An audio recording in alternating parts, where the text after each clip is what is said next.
Hello friends, ഇന്നത്തെ എപ്പിസോഡിൽ വിഷ്ണുവിന് ഫുഡുമായി റൂമിലേക്ക് പോകുന്ന പപ്പിമോളെ നോക്കി ശ്യാമ നിൽക്കുന്നു. വിഷ്ണു പപ്പിമോള് ഫുഡുമായി വരുമ്പോ എന്താണ് പറയുന്നത് എന്നറിയാനായി ശ്യാമയും മുകളിലേക്ക് എത്തി.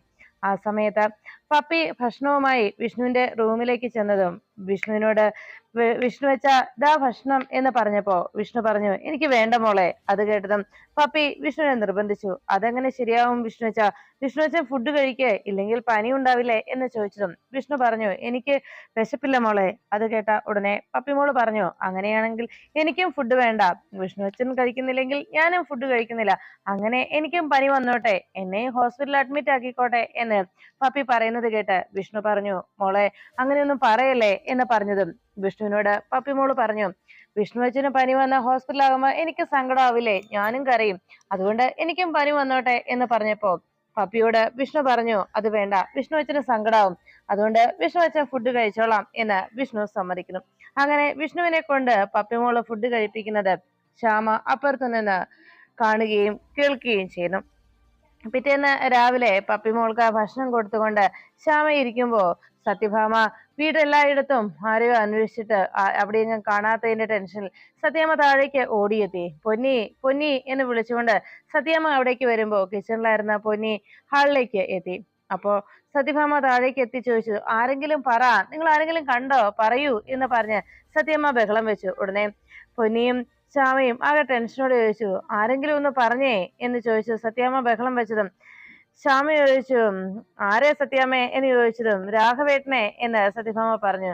അച്ഛനോ, അച്ഛനെന്തു പറ്റി എന്ന് ശ്യാമ ആശങ്കയോട് ചോദിച്ചപ്പോ സത്യഭാമ പറഞ്ഞു, രാഘവേട്ടനെ ഈ വീട്ടിൽ എല്ലായിടത്തും ഞാൻ തിരയുകയായിരുന്നു. ഇനി ഇവിടെ ഒരിടവും ബാക്കിയില്ല. ഇത്രയും നേരമായിട്ടും കണ്ടതുമില്ല. എവിടെ പോയെന്ന് എനിക്ക് അറിയത്തുമില്ല. എന്താ സംഭവിച്ചത്? രാഘവേട്ടൻ എങ്ങോട്ട് പോയി? ആകെ വയ്യാതിരിക്കുന്ന ആളാണ്. ഇനി എന്താ ചെയ്യുക എന്നൊക്കെ സത്യാമ്മ ആശങ്കപ്പെടുമ്പോ പുറത്തു നിന്ന് അകത്തേക്ക് വന്ന പിള്ളാച്ചൻ ആ കാഴ്ച കണ്ടു. ഉടനെ സത്യാമ്മ ആശങ്കയോട് ചോദിച്ചു, പിള്ളാച്ചൻ കണ്ടോ രാഘവേട്ടനെ എന്ന് ചോദിച്ചു. എനിക്കറിയില്ല സത്യാമ്മേ, ഞാനിപ്പോ ഇങ്ങനെ വന്നതേ ഉള്ളൂ എന്ന് പറഞ്ഞു. അപ്പോഴേക്കും പപ്പിമോള് പിള്ളാച്ചനെ നോക്കി ഗുഡ് എന്ന രീതിയിൽ കൈ ഉയർത്തി തമ്പ് ഇംപ്രഷൻ കാണിക്കുന്നു. ഇതുപോലെ തന്നെ അതുവഴി ആശങ്കയോടെ സത്യാമ്മ കിച്ചണിലേക്ക് പോകുമ്പോ പപ്പിയെ നോക്കി പപ്പി പൊന്നിയെ നോക്കി അതുപോലെ തന്നെ കാണിച്ചു. പിന്നീട് ശ്യാമയെ നോക്കി പപ്പിമോള് അവരുടെ പദ്ധതി വിജയിക്കുന്നു എന്നതിന്റെ സന്തോഷത്തിൽ തമ്പ് ഇംപ്രഷൻ കാണിച്ച് അങ്ങനെ ഇരിക്കുമ്പോഴാണ് സത്യാമ്മ കിച്ചണിലെല്ലാം പോയി അവിടെ എല്ലാവരും രാഘവൻ നായരെ അന്വേഷിച്ചിട്ട് ആകെ ടെൻഷനോടെ വാതിക്കലേക്ക് എത്തി. ഈ രാഘവേട്ടനത് എങ്ങോട്ട് പോയതാ, എത്ര നേരമായി ഞാൻ അന്വേഷിക്കുന്നു. അപ്പോഴേക്കും ശ്യാമ പറഞ്ഞു, സത്യാമ്മേ, അച്ഛനെ അറിയണമെങ്കിൽ എവിടെ പോയെന്നറിയാൻ ഒന്ന് ഫോൺ ചെയ്താൽ പോരെ, ഒന്ന് വിളിച്ചു നോക്കിയാ പോരെ എന്ന് പറഞ്ഞപ്പോ സത്യാമ്മ പറഞ്ഞു, അയ്യോ അത് ശരിയാ, ഫോൺ വിളിച്ചാൽ എടുക്കുമായിരിക്കുമല്ലോ. പൊന്നി പൊന്നി നീ ചെന്ന് എന്റെ ഫോണിങ് എടുത്തോണ്ട് വാ എന്ന് പറഞ്ഞു. ഉടനെ തന്നെ ശ്യാമ സത്യാമ്മയോട് പറഞ്ഞു, അല്ല സത്യാമ്മേ, ഫോൺ വിളിച്ചു നോക്കിയാ അച്ഛൻ ഫോൺ എടുക്കുമല്ലോ, അതുകൊണ്ട് സത്യാമ്മ ഒന്ന് വിളിച്ചു നോക്ക എന്ന് പറഞ്ഞപ്പോ പപ്പിമോള് മനസ്സിൽ പറഞ്ഞു, കൊള്ളാം, അമ്മ നന്നായിട്ട് അഭിനയിച്ച് തകർക്കുന്നുണ്ട് എന്ന് മനസ്സിൽ ഇങ്ങനെ പപ്പിമോള് ശ്യാമയെ നോക്കി അറിയിച്ചു. ഈ സമയത്ത് പൊന്നി വേഗം സത്യാമ്മയുടെ ഫോൺ എടുക്കാനായി റൂമിലേക്ക് ഓടിപ്പോയി. പൊന്നി ഫോൺ എടുത്തുകൊണ്ട് വന്നത് സത്യാമ്മ വീണ്ടും വിളിച്ചു, ഒന്ന് വേഗം എടുത്തിട്ട് വാ ഫോൺ. അപ്പോഴേക്കും സത്യാമ്മയുടെ ഫോണുമായിട്ട് വേഗം തന്നെ ശ്യാമ അവിടേക്ക് മടങ്ങിയെത്തി. ശ്യാമ സത്യാമ്മയുടെ കയ്യിലേക്ക് ഫോൺ കൊടുത്തു. സത്യഭാമ ഉടനെ തന്നെ രാഘവൻ നായരുടെ ഫോണിലേക്ക് വിളിച്ചു. ഇതെല്ലാം കണ്ട് പപ്പിമോള് കൊള്ളാമെന്നുള്ള രീതിയിൽ ശ്യാമയെ നോക്കി തമ്പ് ഇംപ്രഷൻ കാണിച്ചുകൊണ്ടങ്ങനെ നിൽക്കുമ്പോ പെട്ടെന്ന് സത്യാമ്മ രാഘവൻ നായരുടെ ഫോണിലേക്ക് വിളിച്ചിട്ട് കോൾ എടുക്കുന്നില്ലല്ലോ മോളെ, എൻഗേജ്ഡ് ആണല്ലോ എന്ന് പറഞ്ഞു. ശ്യാമ പറഞ്ഞു, എന്നാ ഒന്നുകൂടി ഒന്ന് അമ്മ വിളിച്ചു നോക്കിയേ, ഇനി മറ്റാരെങ്കിലും വിളിച്ചുകൊണ്ടിരിക്കുമ്പോ കോള് വെയിറ്റിംഗ് കാണിക്കുമല്ലോ, അപ്പൊ പിന്നെ വീണ്ടും തിരിച്ചിങ്ങോട്ട് വിളിച്ചോളും എന്ന് പറഞ്ഞപ്പോ സത്യാമ്മ വീണ്ടും വിളിച്ചു നോക്കി. അപ്പോഴും അതുപോലെ തന്നെ ആര് കോളിലാണ് എന്നായിരുന്നു മറുപടി വന്നുകൊണ്ടിരുന്നത്. അത് കേട്ട ഉടനെ സത്യാമ്മയ്ക്ക് ആകെ ടെൻഷനായി. അല്ല, വിളിച്ചിട്ട് എടുക്കുന്നില്ലല്ലോ, മറ്റേതോ കോളിലാണെന്നാ പറഞ്ഞുകൊണ്ടിരിക്കുന്നത് എന്ന് പറഞ്ഞതും ശ്യാമ പറഞ്ഞു, ഇനി ചിലപ്പം സത്യാമ്മയെ ഇങ്ങോട്ട് വിളിച്ചുകൊണ്ടിരിക്കുകയാണെങ്കിലോ, സത്യാമ്മ വിളിച്ച കോള് കണ്ടിട്ട് ഇങ്ങോട്ട് വിളിച്ചപ്പോ സത്യാമ്മയുടെ ഫോണും ബിസിയാണെന്നല്ലേ പറഞ്ഞത് എന്ന് അറിയിച്ചു. അത് കേട്ട ഉടനെ ശ്യാമയോട് സത്യഭാമ പറഞ്ഞു, ഇങ്ങനെയൊക്കെ നീ പറഞ്ഞാൽ എങ്ങനെയാ ശ്യാമേ, ഇനിയിപ്പോ കാല് പോലും വയ്യാത്ത ആളാണ്, ഇനി എവിടെയെങ്കിലും വീണിട്ടുണ്ടാവോ, അതോ ഇനി ഫോൺ എടുക്കാൻ പറ്റാത്ത സാഹചര്യത്തിൽ മറ്റോ ആയിരിക്കുമോ, ഇനിയോ അതും അല്ലെങ്കിൽ വീഴുകയും മറ്റോ ചെയ്യുന്ന സമയത്ത് ഫോൺ എവിടെയെങ്കിലും തെറിച്ചു പോയിട്ടുണ്ടെങ്കിലോ, ഇനി അതല്ലെങ്കിൽ ഫോൺ നഷ്ടപ്പെട്ടിട്ട് ആരെങ്കിലും ആ ഫോൺ എടുത്ത് ഉപയോഗിച്ചുകൊണ്ടിരിക്കുകയാണെങ്കിലോ, എന്തായാലും പിള്ളച്ച നമുക്ക് ഉടനെ തന്നെ പോലീസിൽ വിവരം അറിയിക്കാം. പിള്ളച്ചൻ ഇറങ്ങ്, വാ നമുക്ക് പോകാം എന്ന് പറഞ്ഞ് സത്യമ്മ പോകാനായി തയ്യാറെടുത്ത് പുറത്തേക്ക് ഇറങ്ങാൻ ഒരുങ്ങുമ്പോഴേക്കും രോഹിത്തും ഒപ്പം രാഘവൻ നായരും കൂടി അകത്തേക്ക് കയറി വരുന്നു. ദാ വരുന്നുണ്ടല്ലോ എന്ന് പിള്ളേച്ചൻ പറഞ്ഞതും സത്യാമ്മ ആശങ്കയോടെ നോക്കി. അപ്പോഴേക്കും രാഘവൻ നായരെയും കൂട്ടിക്കൊണ്ട് അവിടുന്ന് രോഹിത്ത് അകത്തേക്ക് കയറി വരുന്ന കാഴ്ച കണ്ടു. രോഹിത്ത് രാഘവൻ നായരെ അവിടെ കൊണ്ടിരുത്തിയതും പപ്പിമോള് ഈ ഒരു പദ്ധതി വിജയിക്കുമെന്ന രീതിയിൽ അച്ഛനെ നോക്കി തമ്പ് ഇംപ്രഷൻ കാണിച്ചങ്ങനെ നിൽക്കുമ്പോഴാണ് പെട്ടെന്ന് രോഹിത്തിനോട് സത്യഭാമ ദേഷ്യപ്പെട്ടത്. രോഹിത്തെ, നീ എവിടെ കൊണ്ടുപോയതായിരുന്നു അച്ഛനെ? അച്ഛനുമായിട്ട് നീ എവിടെ പോയതാ എന്ന് ചോദിച്ചു. അപ്പോഴേക്കും രോഹിത്ത് പറഞ്ഞു, അത് പിന്നെ സത്യമേ, നമ്മളോട് വൈദ്യര് പറഞ്ഞിരുന്നല്ലോ രാവിലത്തെ ഈ പ്രഭാത സൂര്യന്റെ വെയിലേൽക്കുന്നത് നന്നായിരിക്കുമെന്നും പ്രഭാതത്തിൽ അല്പം നടക്കുന്നതൊക്കെ നല്ലതാണെന്നും ഒക്കെ അന്ന് വൈദ്യര് പറഞ്ഞതായിരുന്നില്ലേ എന്ന് രോഹിത്ത് അറിയിച്ചു. അതുകൊണ്ട് ഞാൻ അച്ഛനെയും കൊണ്ടൊന്ന് നടക്കാൻ പോയതാണ് എന്ന് പറഞ്ഞു. അത് കേട്ട ഉടനെ സത്യാമ്മ ആകെ ദേഷ്യത്തിലായി. ആഹാ, അങ്ങനെയാണെങ്കിൽ നിനക്ക് എന്നോടൊന്ന് പറഞ്ഞിട്ട് കൊണ്ടുപോകാൻ പാടില്ലായിരുന്നോ രോഹിത്തെ എന്ന് ചോദിച്ച് സത്യാമ്മ ദേഷ്യപ്പെട്ടു. ചുമ്മാ രാവിലെ ഞാൻ ഇത്രയും നേരത്തിനിടെ എന്ത് തീ തിന്നെന്നറിയാമോ? ശരിക്കും ഞാൻ വല്ലാതെ ടെൻഷൻ അടിച്ചു. എനിക്ക് ടെൻഷൻ കൂടി എന്തെങ്കിലും സംഭവിച്ചിരുന്നെങ്കിലോ എന്ന് സത്യാമ്മ ദേഷ്യപ്പെട്ടു. ഈ ഒരു കുറച്ചു സമയത്തിനുള്ളിൽ എത്ര യുഗങ്ങളാണ് കടന്നു പോയതെന്നറിയാവോ? എത്ര വർഷങ്ങളുടെ വേദനയാണ് ഞാൻ സഹിച്ചെന്നറിയാവോ എന്ന് സത്യമ്മ ദേഷ്യത്തോടെ രാഘവൻ നായരെ നോക്കി ഇങ്ങനെ പറയുമ്പോ രാഘവൻ നായർ ഭാമേ എന്ന് വിളിച്ചു. ഈ സമയത്ത് പപ്പിമോൾ ആലോചിച്ചു, ഇത് തന്നെയാണ് പറ്റിയ സമയം. ഞാൻ ഇടപെടണമെന്ന് സത്യ പറഞ്ഞ സമയം ഇത് തന്നെയാണ്. ഇപ്പൊ തന്നെ വേണം കാര്യങ്ങൾ ചോദിക്കാൻ എന്ന് പറഞ്ഞ് പെട്ടെന്ന് അങ്ങനെ ആലോചിച്ചുകൊണ്ട് പപ്പിമോളി ചോദിച്ചു, സത്യാമ്മ പറഞ്ഞല്ലോ കുറച്ചു നേരത്തേക്ക് അച്ഛനെ കാണാതായപ്പോ സത്യാമ്മയ്ക്ക് വല്ലാത്ത വേദന ഉണ്ടായെന്ന്. സത്യാമ്മ ഒത്തിരി സങ്കടപ്പെട്ടുവെന്ന്.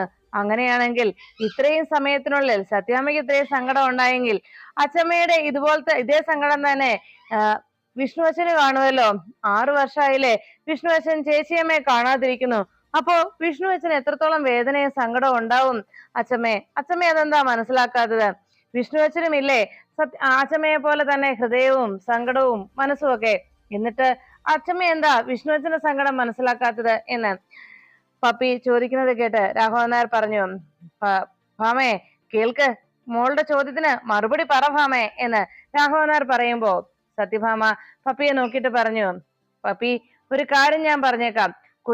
കുട്ടികളുടേതായ കാര്യങ്ങളാണ് ആലോചിക്കുകയും ചിന്തിക്കുകയും ചെയ്യേണ്ടത്.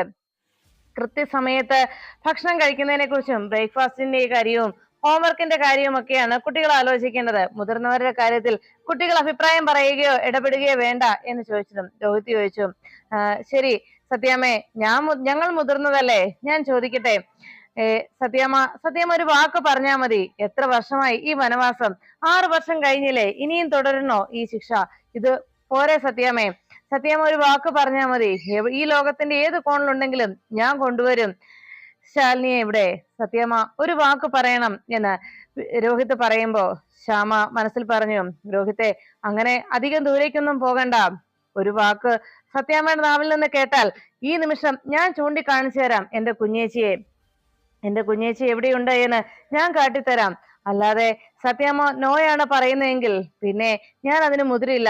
കാരണം എനിക്ക് പേടിയാണ് രോഹിത്. പപ്പിമോളെയും രോഹിത്തിനെയും ഒക്കെ എനിക്ക് നഷ്ടപ്പെടുത്താൻ പേടിയാണ് എന്ന് ശ്യാമ മനസ്സിൽ അങ്ങനെ പറയുന്നു. അപ്പോഴേക്കും രോഹിത് പറഞ്ഞു, സത്യാമ്മ ഒരു വാക്ക്, ഒരു സമ്മതം മാത്രം കേട്ടാൽ മതി. ഞാൻ ഈ നിമിഷം ശാലിനിയെ അന്വേഷിക്കാനായി പുറപ്പെടാം എന്ന് സത്യഭാമയുടെ രോഹിത് പറയുമ്പോ ഉടനെ രാഘവൻ നായർ ചോദിച്ചു, ഭാമേ ഇനിയെങ്കിലും നിന്റെ ഈ വാശിയും വൈരാഗ്യവും അവസാനിപ്പിച്ചൂടെ എന്ന് ചോദിച്ചപ്പോ സത്യഭാമ ചാടി എഴുന്നേറ്റ് പറഞ്ഞു, ഇപ്പൊ എന്നോട് ചോദ്യങ്ങൾ ചോദിച്ച ഈ പിഞ്ചു കുട്ടിക്ക് പോലും അറിയില്ല, ആ കുഞ്ഞു പോലും കണ്ടിട്ടില്ല ആ ചേച്ചിയമ്മ എന്ന് പറയുന്ന ആളെ. അങ്ങനെയുള്ളപ്പോ അവൾക്ക് വേണ്ടി ഞാൻ വിധിച്ച വിധി അത് എപ്പോഴും ശരി തന്നെയാണെന്നാണ് ഞാൻ വിശ്വസിക്കുന്നത്. ഇപ്പോഴും ഞാൻ അങ്ങനെ തന്നെ വിശ്വസിക്കുന്നത്. ശാലിനിക്കെതിരെ ഞാൻ എടുത്ത തീരുമാനം അത് ശരി തന്നെയായിരുന്നുവെന്ന് ഞാൻ ഇപ്പോഴും ഉറച്ചു വിശ്വസിക്കുന്നതിന്റെ കാരണവും അത് തന്നെയാണ് എന്ന് സത്യഭാമ അറിയിച്ചു. അതുകൊണ്ട് ഈ ഒരു കേസിൽ ഇനി ഒരു വിധി തീർപ്പില്ല, ഇത് വിധി എഴുതി കഴിഞ്ഞതാണ് എന്ന് പറഞ്ഞ് സത്യഭാമ ദേഷ്യത്തോടെ അങ്ങനെ നിൽക്കുമ്പോ പപ്പിമോള് ചോദിച്ചു. അതെന്താ സത്യാമ്മേ, വിഷ്ണുവച്ചനും മനസ്സില്ലേ? വിഷ്ണുവച്ചന്റെ സങ്കടം അതെന്താ അറിയാത്തത്? വിഷ്ണുവച്ചന്റെ മനസ്സിന്റെ സങ്കടം അച്ചമ്മ എന്താ മനസ്സിലാക്കാത്തത് എന്ന് പപ്പിമോള് ചോദിച്ചതും പെട്ടെന്ന് സത്യഭാമ ചാടി വീണു. പിഞ്ചു കുഞ്ഞുങ്ങള് അവരുടെ കാര്യങ്ങൾ മാത്രമാണ് നോക്കേണ്ടത്. മുട്ടയെന്ന് വിരിഞ്ഞില്ല, അതിനു മുൻപ് വിവാഹാലോചനയും ഒന്നു ചേർക്കലും ഒക്കെയാണ് കുട്ടിയുടെ ഇപ്പോഴത്തെ ചിന്താഗതികൾ അല്ലെ എന്ന് ചോദിച്ച് സത്യഭാമ തട്ടിക്കയറുമ്പോ ഉടനെ രാഘവനാർ വിളിച്ചു, ഭാമേ, നീ എന്തിനാ ആ കൊച്ചുകുട്ടിയോട് ഇങ്ങനെ ചൂടാവുന്നത് എന്ന് പറഞ്ഞത്. സത്യഭാമ പറഞ്ഞു, അതെ, കൊച്ചുകുട്ടിയാണെങ്കിലേ കൊച്ചുകുട്ടിയുടേതായ നിലയിൽ നിൽക്കണം, അല്ലാതെ ഇങ്ങനെയൊന്നും പെരുമാറുകയല്ല ചെയ്യേണ്ടത്. അതുകൊണ്ട് തന്നെയാണ് ഞാൻ അങ്ങനെ പറഞ്ഞത്. പിന്നെ ഞാൻ എടുത്ത തീരുമാനത്തെക്കുറിച്ച് അത് ശരിയായിരുന്നുവെന്ന് ഞാൻ ഇപ്പോഴും വിശ്വസിക്കുകയും ചെയ്യുന്നു. അതായിരുന്നു ശരിയും. ഇനി ശാലിനിയുടെ കാര്യത്തിൽ മറിച്ചൊരു തീരുമാനം ഈ വീട്ടിൽ ഉണ്ടാകാൻ പോകുന്നില്ല. ഇതോടെ ഞാൻ ആ ഒരു തീരുമാനം എല്ലാവരെയും അറിയിക്കുകയാണ്. ഇനി ആരും അതിനെ ചൊല്ലി ഒരു സംസാരം ഇവിടെ നടത്തേണ്ട. അപ്പോഴേക്കും രോഹിത് രാഘവനാരെ ആകെ വിഷമത്തോടെ നോക്കി നിൽക്കുമ്പോ സത്യഭാമ രോഹിത്തിനെ നോക്കിയിട്ട് പറഞ്ഞു, നിന്നോട് കൂടിയാടാ പറഞ്ഞത്, കേട്ടോ നീ എന്ന് രോഹിത്തിനോട് ചോദിച്ചു. രോഹിത്തും ആകെ വിഷമത്തിലായി. ഈ സമയത്ത് വിഷ്ണു താഴേക്ക് ഇറങ്ങി വരുമ്പോ വിഷ്ണു പാതി വഴിയിൽ എത്തിയപ്പോഴാണ് അവിടെ ഇത്തരം സംസാരങ്ങളൊക്കെ നടന്നത്. അതുകൊണ്ട് വിഷ്ണു ആകെ വേദനയോടെ അങ്ങനെ ആ വാക്കുകളെല്ലാം കേട്ട് സങ്കടത്തോടെ അങ്ങനെ നിൽക്കുമ്പോ സത്യഭാമ അവിടെ നിന്ന് പോയി കഴിഞ്ഞതും രാഘവൻ നായർ പപ്പിമോളെ അരികിലേക്ക് വിളിപ്പിച്ചു. മോൾക്ക് വിഷമമായോടാ എന്ന് ചോദിച്ചതും ഇല്ല ഇല്ല അച്ഛൻ, ഞാൻ അങ്ങനെയൊക്കെ പറഞ്ഞത് വിഷ്ണു അച്ഛന്റെ സങ്കടം മാറ്റാനാണ്. വിഷ്ണു അച്ഛന് ചേച്ചിയമ്മയെ എത്രയും വേഗം വിഷ്ണു അച്ഛന്റെ അരികിലേക്ക് കൊണ്ടുവരണ്ടേ അച്ഛച്ചേ എന്ന് പപ്പിമോളെ ചോദിക്കുന്നത് കേട്ട് വളരെ സ്നേഹത്തോടെ പപ്പിമോളെ തന്റെ നെഞ്ചിലേക്ക് ചേർത്ത് പിടിക്കുന്നു രാഘവൻ നായർ. രാഘവൻ നായർ കുഞ്ഞിനെ അങ്ങനെ ചേർത്ത് പിടിക്കുമ്പോ ആ ഭിത്തിയിൽ തൂക്കിയിട്ടിരിക്കുന്ന ആ കുടുംബ ചിത്രത്തിലെ ശാലിനിയുടെ മറച്ചു വെച്ചിരിക്കുന്ന ആ മുഖത്തിലേക്ക് നോക്കി രാഘവൻ നായർ വേദനയോടെ നോക്കുന്നു. അപ്പോഴേക്കും വിഷ്ണു ഒന്നും മിണ്ടാതെ തന്റെ റൂമിലേക്ക് കയറിപ്പോയി. റൂമിൽ തിരിച്ചെത്തിയ വിഷ്ണു സത്യഭാമ പറഞ്ഞ വാക്കുകൾ ഓരോന്നും ആലോചിച്ചു. ആകെ വിഷമത്തോടെ സത്യഭാമയുടെ തീരുമാനത്തെക്കുറിച്ച് ഓർത്ത് വിഷ്ണു ആകെ സങ്കടപ്പെട്ട് അങ്ങനെ ഇരിക്കുമ്പോഴാണ് ശാലിനി ഓഫീസിലെത്തിയതും വിഷ്ണുവിനെ കുറിച്ചുള്ള ഓർമ്മകളിൽ മുഴുകി വിഷ്ണു ആകെ വേദനയോടെ അവിടെ കഴിയുന്നതിന്റെ കാര്യങ്ങളെല്ലാം ഓർത്ത് ശാലിനിയും ആകെ സങ്കടപ്പെടുന്നു. അതിനുശേഷം നേരം വളരെ വൈകി കഴിഞ്ഞതും വിഷ്ണു സത്യഭാമ പറഞ്ഞ കാര്യങ്ങൾ ഓരോന്നും മനസ്സിലിട്ട് അങ്ങനെ ആലോചിച്ചുകൊണ്ട് റൂമിൽ അങ്ങനെ നടക്കുമ്പോഴാണ് സത്യഭാമ അവിടേക്ക് എത്തിയത്. സത്യഭാമ റൂമിന് വാതിക്കൽ എത്തിയിട്ട് ബിജു ആ പെൺകുട്ടികളുടെ ഫോട്ടോസ് ഇപ്പൊ തന്നെ മൊബൈലിലേക്ക് അയച്ചേക്ക് കേട്ടോ എന്നറിയിച്ചു. അത് കേട്ട് വിഷ്ണു നോക്കുമ്പോഴേക്കും സത്യഭാമ വിഷ്ണുവിന്റെ റൂമിലേക്ക് കയറി വന്നു. ഇപ്പൊ തന്നെ ഇട്ടേക്ക് വിഷ്ണു, അറിയാവല്ലോ സത്യഭാമയുടെ മകന് വേണ്ടിയുള്ള ആലോചനയാണ്, അതുകൊണ്ട് ഏത് തരക്കാരായിരിക്കണമെന്ന് ഞാൻ പ്രത്യേകിച്ച് പറയണ്ടല്ലോ, അതിൽ സെലക്ട് ചെയ്തത് ഏതൊക്കെയാണെന്നാ അത് ഞാൻ തിരിച്ചയച്ചോളാം എന്ന് സത്യഭാമ ആ ബ്രോക്കറോട് അറിയിച്ചു. ഇത് കേട്ടുകൊണ്ട് വിഷ്ണു ചോദിച്ചു, അമ്മ എന്താ മാരേജ് ബ്യൂറോ തുടങ്ങാൻ പോവുകയാണോ എന്ന് ചോദിച്ചതും സത്യഭാമ പറഞ്ഞു, അതെ, എന്റെ മോന് വേണ്ടി ആലോചന നടത്താനാണ് എന്ന് പറഞ്ഞത് വിഷ്ണു ആകെ ദേഷ്യത്തോടെ ചാടി എഴുന്നേറ്റു. ഞാൻ സമാധാനത്തോടെ റൂമിൽ ഇരിക്കാൻ വേണ്ടി വന്നതാണ്, ഇവിടെയും സമാധാനം തരില്ലേ എന്ന് ചോദിച്ച് വിഷ്ണു വേഗം ചാടി എഴുന്നേറ്റതും സത്യഭാമ വിഷ്ണുവിനെ പിടിച്ചു നിർത്തി. എടാ മോനെ, നീ എന്താ ഈ പറയുന്നത്? നിനക്ക് എന്താ ഈ സമാധാനക്കേട്? നിന്നോട് ഞാൻ പറഞ്ഞിട്ടുള്ളതല്ലേ, നിന്റെ ആ പഴയ ചുറുചുറുക്കും ആ തന്റെയും സന്തോഷവും ഒക്കെ എവിടെ പോയടാ? എനിക്ക് ആ പഴയ വിഷ്ണുവിനെയാ വേണ്ടത്. നിന്റെ ജീവിതം ഇനി ഇങ്ങനെ മുന്നോട്ട് പോകുന്നത് കാണാൻ എനിക്ക് വയ്യ. അതുകൊണ്ട് തന്നെ നിനക്കൊരു കൂട്ട് വേണം. നിനക്ക് എത്രയും വേഗം ഒരു കൂട്ടുണ്ടായേ തീരൂ. കൊച്ചുകുട്ടികൾ പോലും ഈ സത്യഭാമയെ ചോദ്യം ചെയ്യാൻ പോലും തയ്യാറായി കഴിഞ്ഞിരിക്കുന്നു. അതിന് എല്ലാത്തിനും ഒരു മറുപടിയായി നിന്റെ വിവാഹം എനിക്ക് നടത്തിയേ തീരൂ എന്ന് സത്യഭാമ പറയുമ്പോ വിഷ്ണു പറഞ്ഞു, അമ്മേ, ഇനി ഒരു അംഗത്തെ കൂടി ഈ വീട്ടിൽ കൂടുതലായി കൊണ്ടുവരാം എന്നത് മാത്രമാണ് അമ്മ എനിക്ക് വേണ്ടി ഒരു വിവാഹാലോചന കൂടി നടത്തുന്നതിലൂടെ ഉണ്ടാകാൻ പോകുന്ന മാറ്റം. അല്ലാതെ വേറൊരു മാറ്റവും ഇവിടെ സംഭവിക്കാൻ പോകുന്നില്ല. ഈ വിഷ്ണു അന്നും അതുപോലെ തന്നെയായിരിക്കും.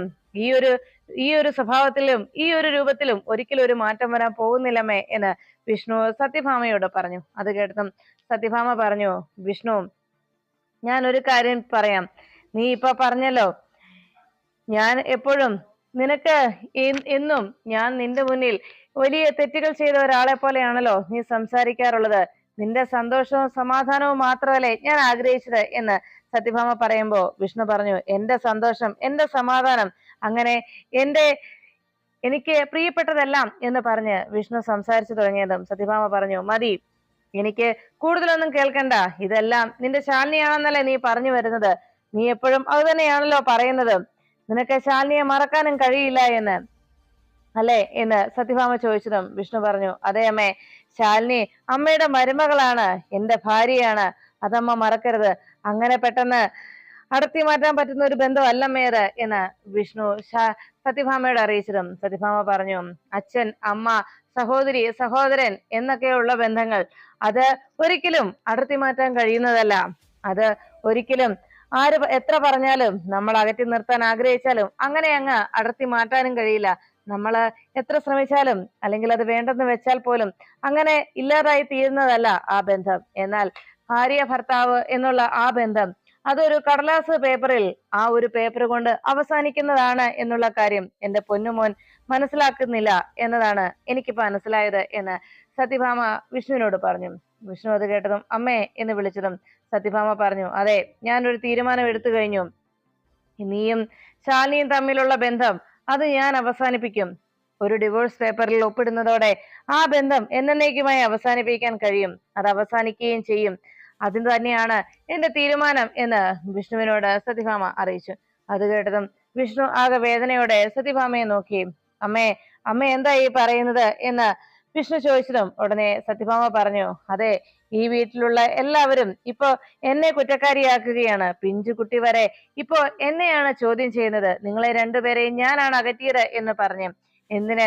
എന്റെ ഭർത്താവ് പോലും നിങ്ങളെ ഒന്നിപ്പിക്കുന്നതിന് വേണ്ടി എന്റെ മുന്നിൽ നാടകം വരക്ക് നടത്തുന്നു.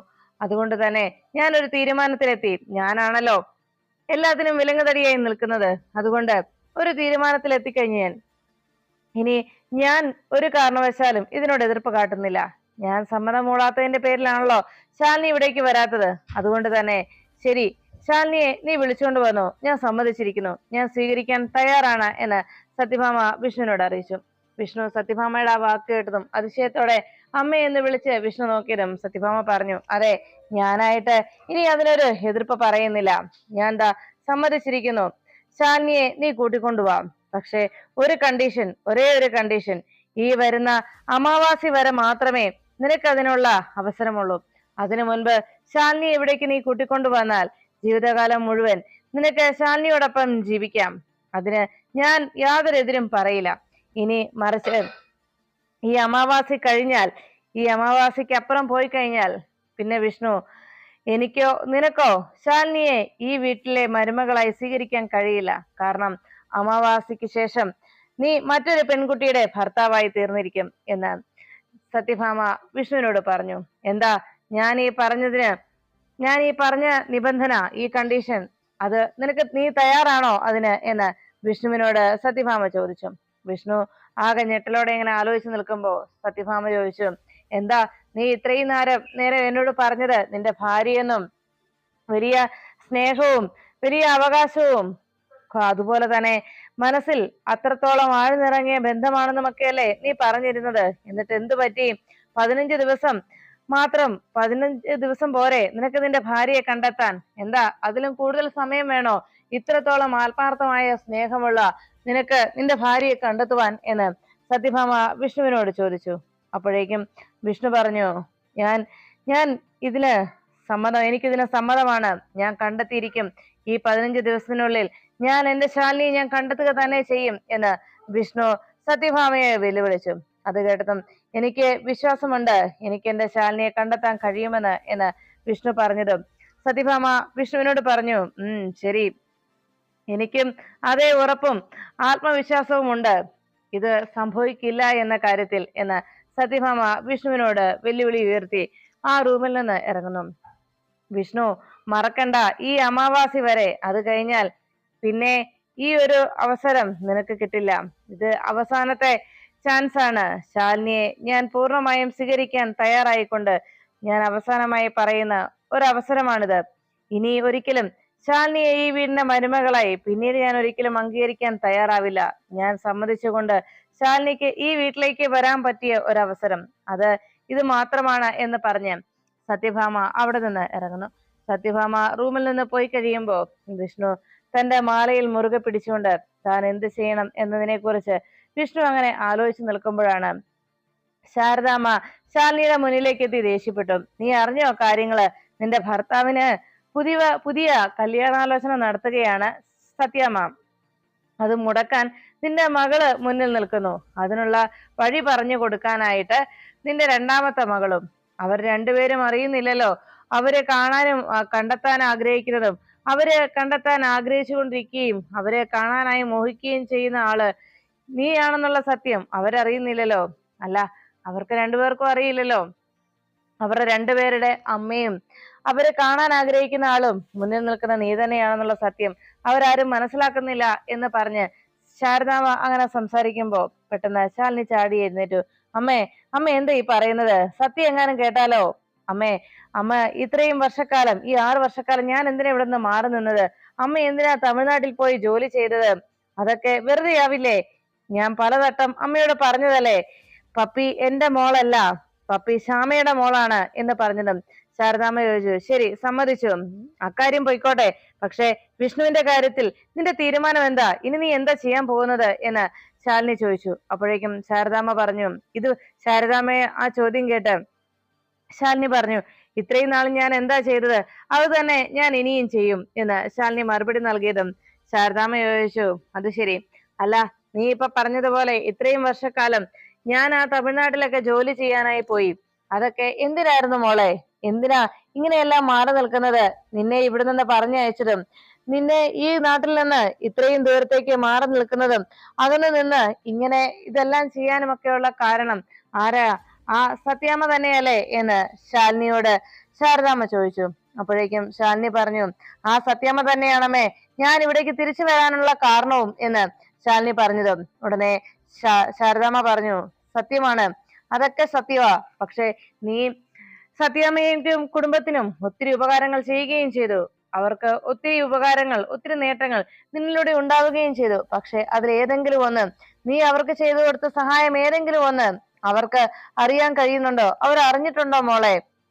നീ ചെയ്തു കൊടുത്ത സഹായങ്ങൾ എന്തെങ്കിലും അവരുടെ ഭർത്താവിനോ മക്കൾക്കോ മറ്റ് ആർക്കെങ്കിലും അത് ചെയ്തു കൊടുക്കാൻ കഴിയുന്നതായിരുന്നോ മോളെ? നീ ചെയ്ത സഹായം എന്തേലും അവര് മനസ്സിലാക്കിയിട്ടുണ്ടോ? അതൊക്കെ പോട്ടെ, ഇത്രയും നാളും നീ അവർക്ക് വേണ്ടി ചെയ്തത് എന്തൊക്കെയായിരുന്നു? അവരുടെ കുടുംബത്തെ സംരക്ഷിക്കാനായി അവരുടെ മകളുടെ ഗർഭം നീ മറച്ചു വെച്ചു. ആ ഗർഭം ഒരു കാരണവശാലും ആ കുഞ്ഞിന് ഒരാപത്തും വരുതരുത് എന്ന് ആഗ്രഹിച്ചുകൊണ്ട് സ്വന്തം ജീവിതം പോലും ബലി കഴിക്കാൻ നീ തയ്യാറായി. എന്തിന്? അവസാനം ആ കുഞ്ഞിന്റെ പ്രസവം വരെ നീ ഏറ്റെടുക്കേണ്ടി വന്നു.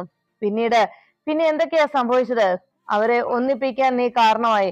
അതിനുശേഷവും ആ കുടുംബത്തെ അലട്ടിക്കൊണ്ടിരുന്ന പല പ്രശ്നങ്ങൾക്കും നീ തന്നെ പരിഹാരം കണ്ടെത്തി. എന്നിട്ടൊക്കെയോ അതൊക്കെ ആ വീട്ടിലുള്ള മറ്റുള്ളവരെല്ലാം മനസ്സിലാക്കുന്നുണ്ട്. പക്ഷെ ആക്കേണ്ടിയിരുന്ന ആ സത്യാമ്മയ്ക്ക് ഒന്നും തന്നെ മനസ്സിലാക്കാൻ കഴിയുന്നില്ല. അവര് ഒന്നും അംഗീകരിക്കാനും തയ്യാറാകുന്നില്ല. അവര് അന്നും ഇന്നും എന്നും നിന്നെ ഒരു ശത്രുവായി മാത്രമാണ് കാണുന്നത്. നീ അവരുടെ ബദ്ധശത്രു എന്ന രീതിയിലാണ് അവരിപ്പോഴും പെരുമാറുന്നത്. എന്തിനേറെ പറയുന്നു, അവരുടെ മരുമകളുടെ കുഞ്ഞിനെ നഷ്ടമായെന്ന വേദനയിൽ എന്ന വാർത്തയറിഞ്ഞ് മരണത്തോട് മല്ലടിച്ചു കിടന്ന അവർക്ക് ആപത്തൊന്നും സംഭവിക്കരുത് എന്ന് കരുതി സ്വന്തം കുഞ്ഞിനെ നിന്റെ അനുജത്തിക്ക് നൽകാൻ തന്നെ നീ തീരുമാനിച്ചു. ഇത്രയൊക്കെ നീ ചെയ്തില്ലേ? എന്നിട്ടും അവര് എന്തെങ്കിലും നിന്നെ മനസ്സിലാക്കുന്നുണ്ടോ? എന്നെങ്കിലും നിന്നെ അവർ തിരിച്ചറിയാൻ തയ്യാറാകുന്നുണ്ടോ? നിന്റെ ഈ 6 വർഷക്കാലത്തെ നിന്റെ ജീവിതം, നിന്റെ ഭർത്താവിനെയും കുഞ്ഞിനെയും എല്ലാം ഉപേക്ഷിച്ച് ഒറ്റയ്ക്ക് നീ ജീവിച്ച് നിന്റെ ജീവിതം ഇങ്ങനെ ഹോമിക്കുന്നത് എന്തിനാണ് മോളെ? അവര് ഇതൊന്നും അറിയാതെ വീണ്ടും വീണ്ടും നിന്റെ ജീവിതം എടുത്ത് അമ്മാനമാടുകയല്ലേ അവര് ചെയ്തുകൊണ്ടിരിക്കുന്നത്. സത്യത്തിൽ ഒരു അവകാശവും അനുവാദവും ഇല്ലാതെ മറ്റുള്ളവരുടെ ജീവിതത്തിൽ കടന്നു കയറി അവരുടെ ജീവിതം നശിപ്പിക്കുന്നത് നീ പറഞ്ഞ ഈ സത്യാമ്മ തന്നെയല്ലേ എന്ന് ശാരദാമ്മ ശാലിനിയോട് ചോദിക്കുന്നു. ഇനിയും മോളെ നീ ഇങ്ങനെ മാറി നിൽക്കുന്നത് ശരിയാണോ എന്ന് ശാരദാമ്മ ശാലിനിയോട് ചോദിക്കുമ്പോ വിഷ്ണുവിനെ കൂടി നിനക്ക് നഷ്ടമാവാൻ പോവുകയാണ് എന്ന ശാരദാമ്മയുടെ വാക്കുകൾ കേട്ട് എന്ത് ചെയ്യണമെന്നറിയാതെ ശാലിനി ആകെ വേദനയോടെ അങ്ങനെ നോക്കുന്നു.